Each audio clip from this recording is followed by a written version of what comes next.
Драго ми е што почна да се зборува за ПрЕП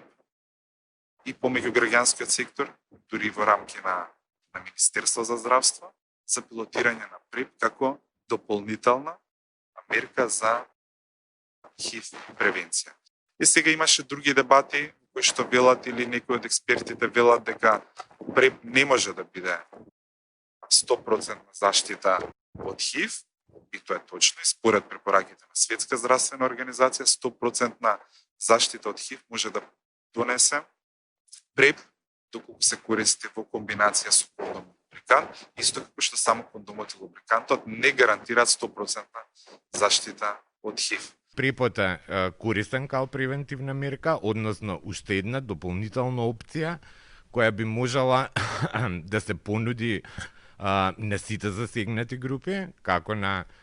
МСМ популацијата каде што е концентрацијата, така и на сексуалните работници и на трансродовите луѓе. И воведувањето на ПрЕПот,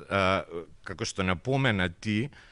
не доведува само до зголемување на останати STI, него овие останати STI се повеќе скринувани, односно повидливи стануваат затоа што ПрЕПот се дава под